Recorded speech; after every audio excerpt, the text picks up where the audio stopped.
Welcome to H2K Infosys. H2K Infosys is a e-verify business based in Atlanta, Georgia, United States. We provide 100% job-oriented, instructor-led, face-to-face, true live online software training programs. It also includes access to cloud test lab with software tools. We provide live project for you to work on. We also provide assistance with mock interviews, resume preparation and review, and job placement assistance. H2K Infosys is trusted by so many students across the world. H2K Infosys provides world-class services in IT training with real-time project work for corporates and individuals, special IT training for MS students in the United States, software design, development, QA manual and automation, performance testing and maintenance, IT staff augmentation, job placement assistance, and tech support. So whenever you create an account here, then you get a confirmation message on the next page, right? Saying that, okay, your user account is, say, test 1. So you need to verify this message. You got this confirmation on the application or not. So you're going to add this. There are different ways how you can do this. The better approach is using the web table object. Because most of the time, if you use a web table object, that is a very reliable mechanism where you can validate the data properly. Otherwise, if you start using the web element, it may not work sometimes. That's where, okay, let's add this object again to the object repository.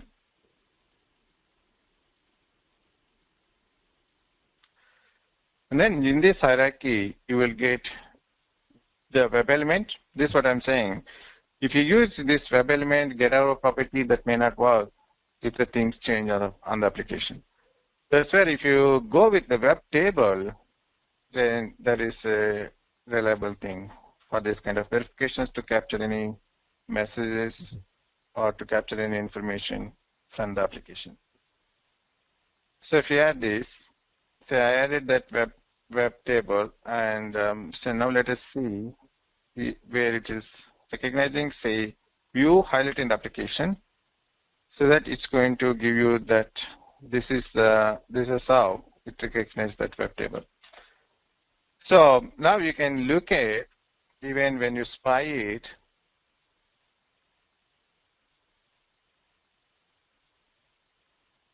you've got this web table, and now you see it says there is one column in that web table, and also there are 4 rows. Right? There is one column and 4 rows in this web table. So obviously this is one column, and there are 4 rows. 1, 2, 3, 4. So your data might be, because you need to verify whether you got this confirmation on this page or not, right? Either you can also capture this information. What are the information you want to capture? Once you got this web table, you can read any cell data, right? It says the 1 column and 4 rows. Maybe this particular data is 4th row, 1st column, right? So that's where now you can do the scripting part. So you can drag and drop that web table object into your script.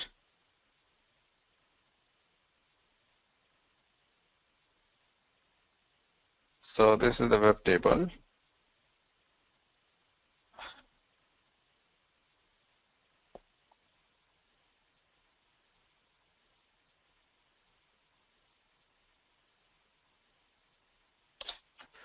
Now if you want to capture just a specific, you can use this get cell data. And now it's asking, okay, which row, which column data you want. So I need this 4th row and 1st column data, going to put the message box. Or, okay, instead of putting the message box, now you want to do the verification. So you can say, this is the user from app. something, the variable. Yes, user from application.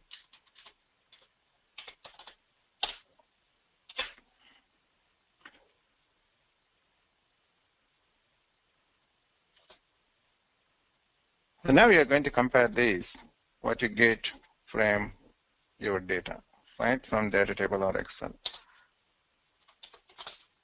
So you can also use here some string functions, right? So now we're going to, because here you want to capture only the username, you want to extract only the username from this text, right? Because it's going to capture this whole text. You want to extract only just the username. That's why you're going to use the mid function. And you're going to say how many characters, the starting position, and then you can say capture the rest of the string.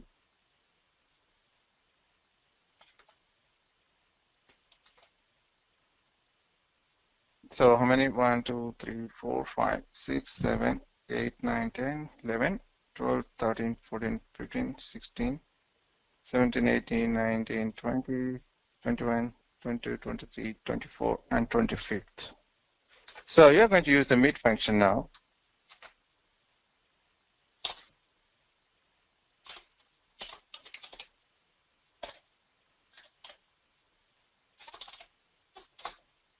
Mid of, and then what is the string? Now we are going to say what is the starting position, 25th position, and then I want to get the rest of the string.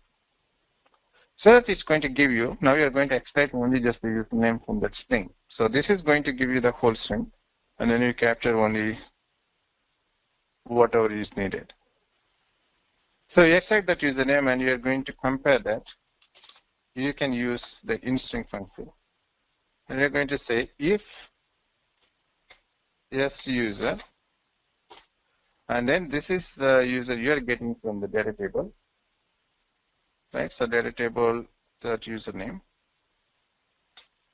If both matches, then okay, the user created successfully. Then you're going to put the reporting part, reporter dot report event. I'm going to say the message pass. Now we're going to say, okay, so and so user created successfully. So and so user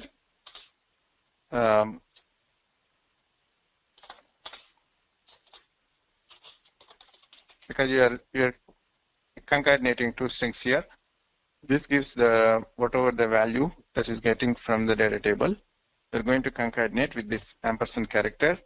They are saying created successfully, so that it's going to log into the results whatever that user that is created. Instead of say dumb, okay, you created successfully, you're going to explicitly say in your results what user is created successfully. Okay. Else you're going to say,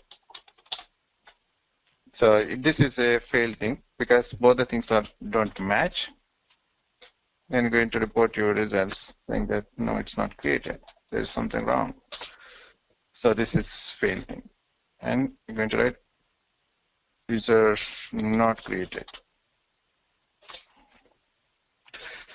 So this way you can do your reporting part. And here also you can, because this is the QTP reporting, right? But you want to log also the results. Okay, just I want to list out what are all the users that are created. I want to create some text file because I don't want to look at the script results all the time.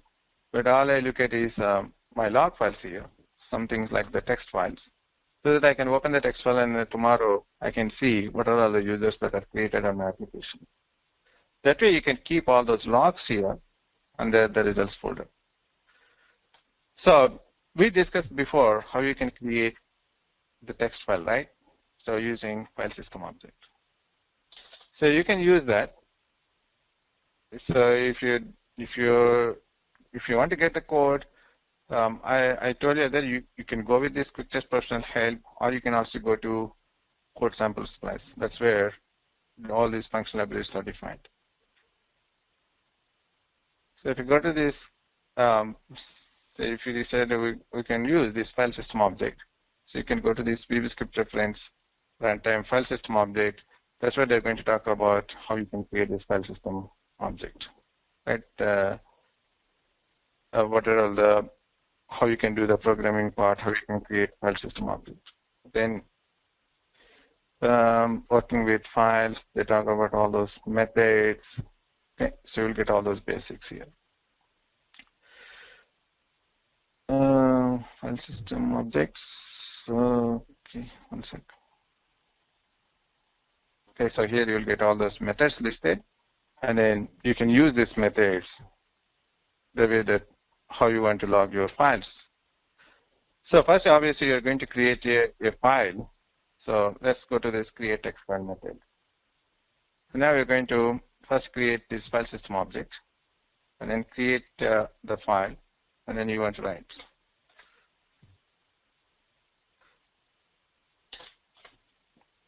Right, these are the 3 lines of code, how you can log your results into that folder. So first you're going to create file system object, right, using set, and these are the variables, create object, scripting.file system. And now you're going to create a file. Once you create the file system object, you're going to use the create text file method. And now you're going to point to that particular location where you want to store your results, to this folder. So just capture that path.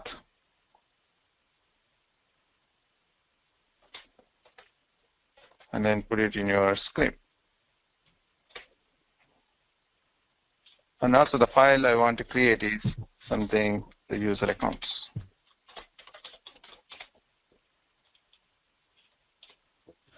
Okay, so this way you're going to create a file, and then after that you want to log the results, right? So whenever just you want to log, you're going to say here. Okay, so these are the user accounts that are created. Just you want to log them once it's created.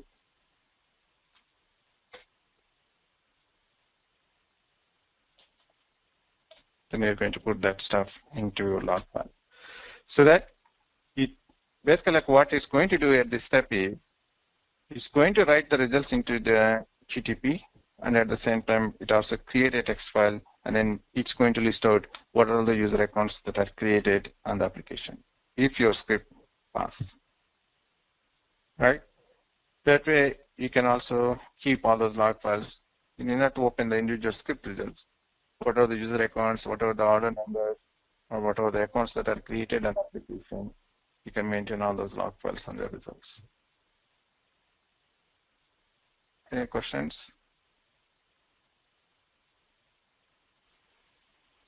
Does this file get saved automatically, or we need to write a code to save the file also? No, it gets saved automatically. Okay. And with each run, it overwrites the data, or it keeps on adding the data? No, it keeps adding, it happens. Okay. I mean, see, basically like that's what, whenever just you open the existing file, there are different methods. So how you want to open, you want to overwrite, or you want to append.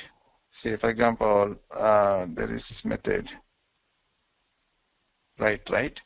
So you want to write something to the existing file because you already created the file. Tomorrow you run the same script.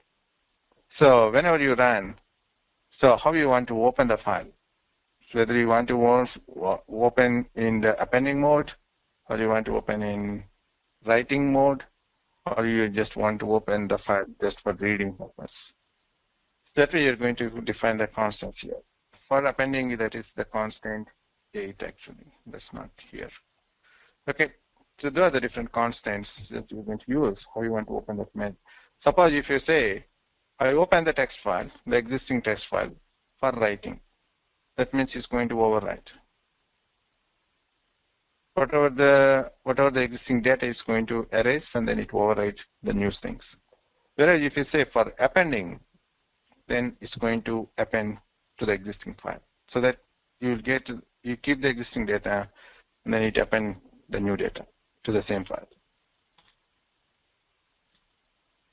Okay.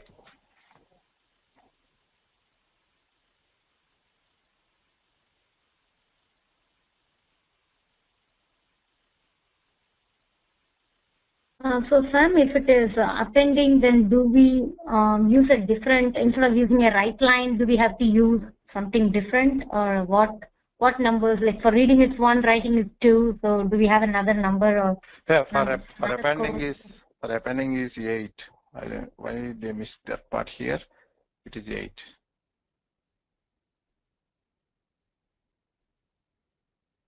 Maybe somewhere they mentioned.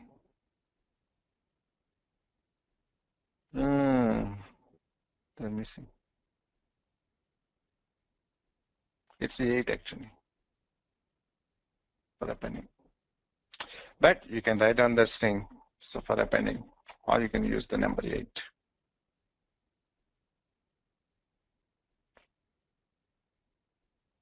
Anyway, you can Google it, you'll get all those numbers.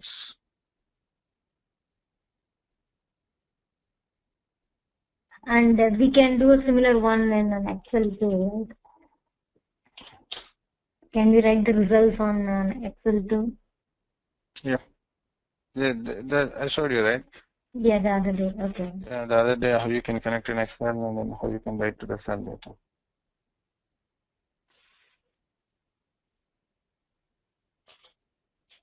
Okay, so FSO.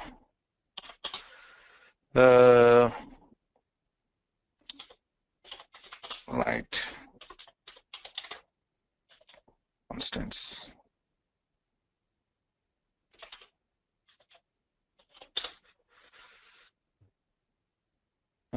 Somewhere here they will mention. Okay, let's go to this one. Microsoft.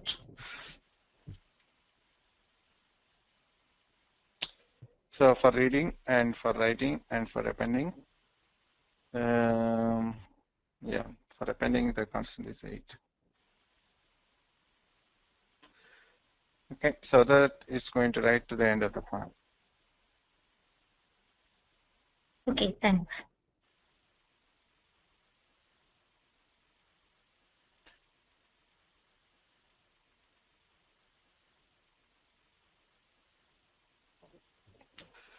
Okay, that's actually like you can also.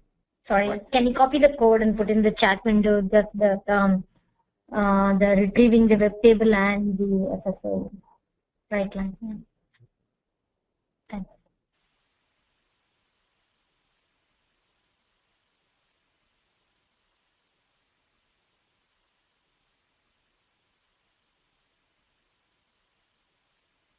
Okay, I'm making from here.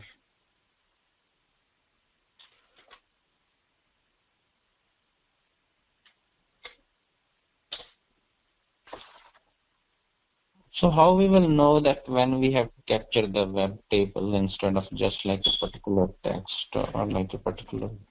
Preferably, you always think about capturing the web table. Wherever we see a web table, we should try to capture that web table. Exactly. So that is a reliable verification. Okay. Because otherwise, sometimes what happens is, if you do this web element, right? Tomorrow, just you say test 2 or test 3. Then that web element keep changes, it may not work properly. Sometimes it works, sometimes it may not. Whereas if you go by web table, only the value in the cell changes, whereas the web table format don't change. Okay. The structure of the table remains same, only the value in the cell keep changes. That's why you're capturing that cell value dynamically. Okay, wherever just you see, whenever you spy it, and then you got in this hierarchy, okay, I got this web table, just try to use those things. That way, your script, you don't get any kind of script runtime issues. Okay, so just you need to get, okay, I got this web table here, let me see what this web table is, and then how can I use it, okay, what it's saying here, what's the number of columns, the rows, okay, maybe it must be the better option. You can try it out. If it works, then that is always reliable thing, reliable mechanism for this verification part, particularly for the web applications, right? Because in web applications, most of the time things are dynamic things, like the things changes. So this is the label object to capture any dynamic messages.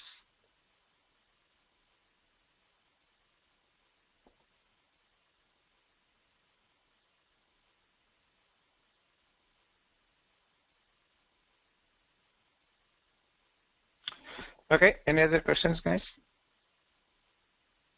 So this way, just you can create all those log files into this.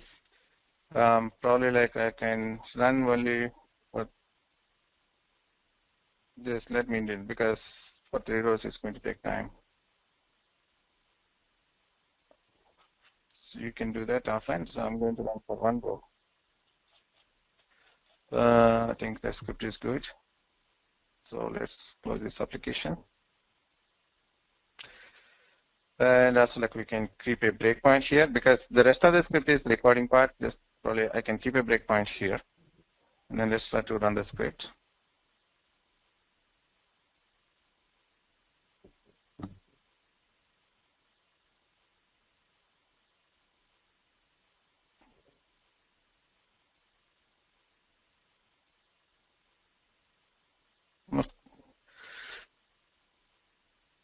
End of statement. There is something syntax wrong somewhere.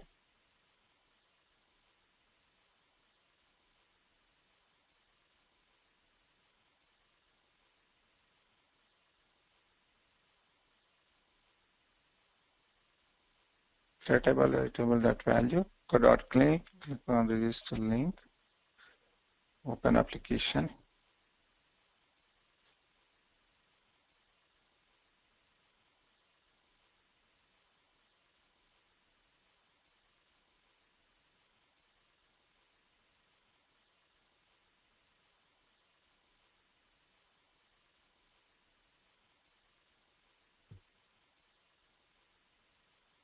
Okay.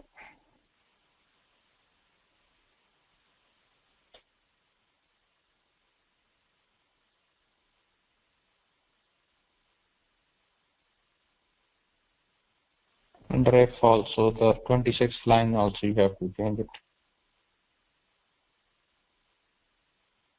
I think that starts with that in string, I think. So that might work. Yeah, once you save the script, then you will get to know all those syntax errors. So without running also, whenever you save the script, then if it has any syntax errors, then it's going to say no. But now the script is good. No, in 26th line, you have to delete one, that parenthesis. No, but yeah, the in string is also there, so you need to.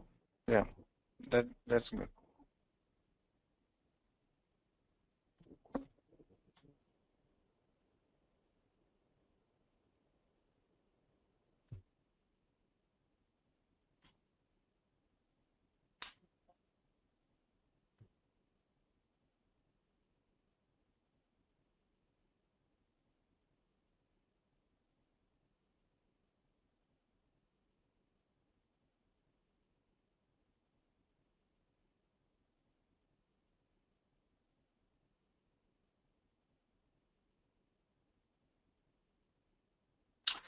Oh, sorry, I put the email here. It's doing the username for the email.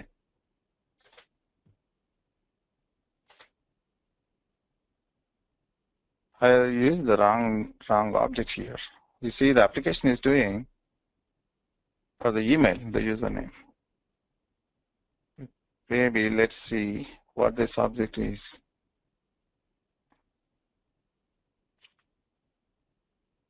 The exact same thing happened to me yesterday too. On Sunday evening when I was creating it, I have to because go it's and trying to put the take it. Username here. Maybe how it captured the object is might be different. Let's so email is username. Let's see. Oh, okay. They changed the names. That's weird. Anyway, you can report these issues actually to the development team. Why the names are different when it captures. Because internally how they name it, there are different things. Okay. Anyway, let's stop this.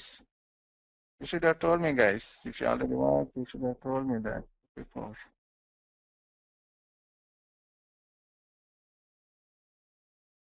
Okay, I'm going to change this object to email.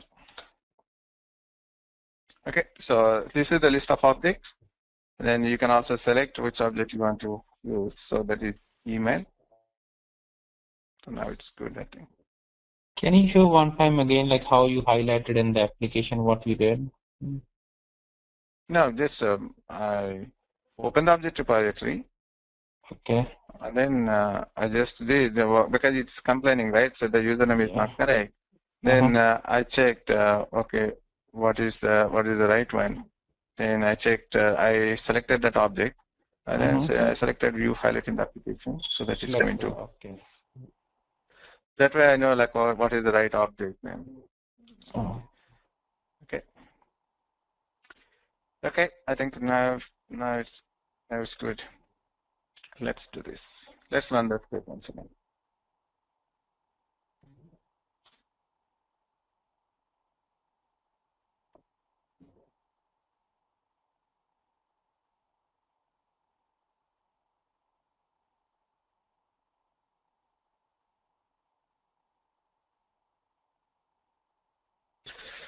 Okay, so now it says the application, the username is create_test1, right? And then say press F11.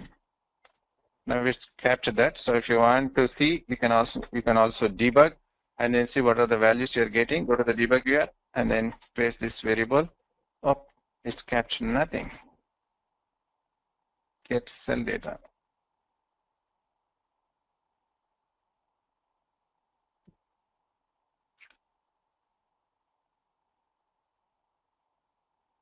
So this is the table we are using. That is correct.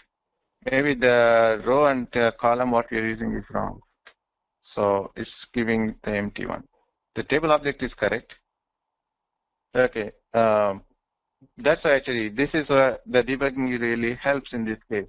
Because you are reading the data and you are storing something into the variable, then you want to see whether they're getting the right data or not. Because I remember before classes, few of them asked, okay, why we have to debug the script? So this is the scenario. Because you are thinking, okay, you are getting the right data, but your script says it is paid because both the usernames don't match. So the thing is, like when it is capturing the data, all you get is the empty, right? So why? Because there is some problem at this particular line, 18th line. It's not capturing the right row and column data.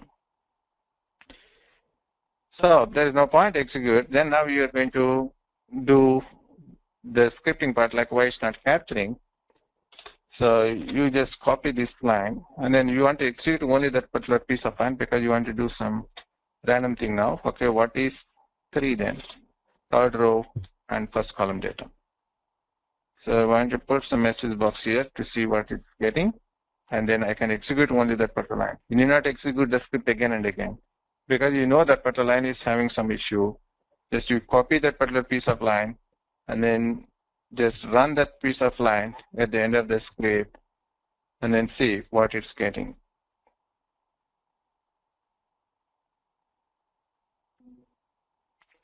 Okay, so now it's saying this is the message, right? So the cell, basically what you're getting is a big thing. It's not just this one. You're getting, this is one cell. 1, 2, 3, 4. The fourth one is empty. Okay. That's why, like it says the message now, oh, blah, blah, blah, and all the things, and then your username is here. Now you need to extract this information. So this is what actually I'm giving you this exercise for you guys. Yes, you can do this stuff and then extract the things, what exactly the username from the text, and then compare. Okay. that you can do offline the rest of the scripting, and then if you have any issues, I can address them tomorrow. Any questions? Here the med function would be challenging because there is one empty row. We don't know how many empty spaces it has. That's what. You need not really go with the mid function. You can always. So many of our students have given testimonials on how our training programs are. You will find them on kudzu.com and on our website H2kinfosys.com. On our website H2kinfosys.com, you will also find more detailed information on who we are, the courses that we offer, what each course covers. Also, if you're interested in a demo program, please register on our homepage on the left-hand side. Just give us more information about yourself and we will send you a link for a demo class. The demo class is absolutely free. Experience our commitment by just attending an orientation workshop at no cost. Our team of faculty and advisors are here to guide you with the right information.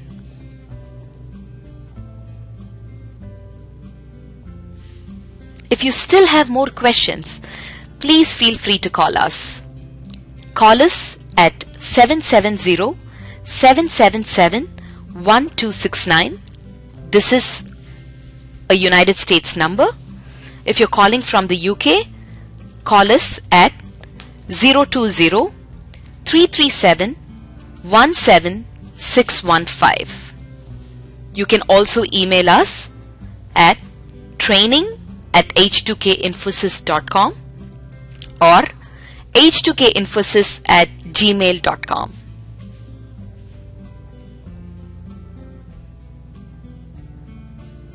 Thank you for watching our videos. We wish you a great career in information technology.